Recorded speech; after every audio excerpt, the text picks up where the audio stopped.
Djibo a été attaqué en pleine journée. Heureusement, eux, ils ont vu venir. On a pu intervenir à temps. Regardez Solé. C'est la journée. On n'a pas été alerté. Pendant que le drone était à côté. Tankwalou, en pleine journée.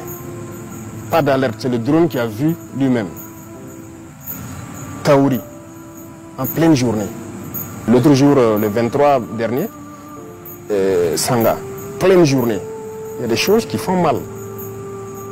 Donc, quand les pilotes apprennent qu'ils sont à côté, 15-20 km, et on ne les alerte pas. Peut-être qu'ils sont en train de chercher ailleurs, parce qu'ils ont beaucoup de positions en même temps, et vous vous faites surprendre en pleine journée. Comment est-ce qu'on peut expliquer ça? C'est une faute grave. Vous avez sacrifié vos hommes. Un officier, il ne dort pas. Il se repose. Mais vous n'avez pas le droit de dormir. Et tout ce que vous commandez aux hommes de faire, ils vont le faire. Si l'homme n'exécute pas, vous les punissez. Jusqu'à la radiation aussi. Donc il y a des responsabilités et c'est lourd. Et les gens doivent se réveiller. On a eu des cas où des gens signalent l'arrivée d'ennemis. Le drone arrive et il les demande donc c'est quel côté. On observe, on ne voit pas. Il dit non, bon, on avait signalé là-bas. On dit qui a signalé? Est-ce que tu as quelqu'un? Vous voyez les antennes, les pylônes là? Presque dans toutes les communes, il y a des pylônes. On dit aux gens même de monter là-bas et guetter au loin, ça vous permet de voir en profondeur. Ils ne le font pas. Les pilotes les demandent, est-ce que tu as mis quelqu'un dans l'antenne pour observer au loin, pour nous guider? Il dit oui. Et le pilote lui répond, vous mentez, je suis à votre verticale, il n'y a personne sur l'antenne. Il se rend compte maintenant que c'est la réalité. Mais vous mentez à qui? Ça, ce n'est pas un comportement d'officier. On a connu ces cas, beaucoup de cas comme ça.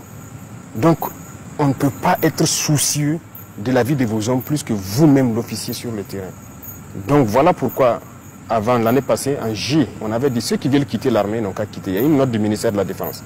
Si vous ne quittez pas, vous allez assumer si vous fautez.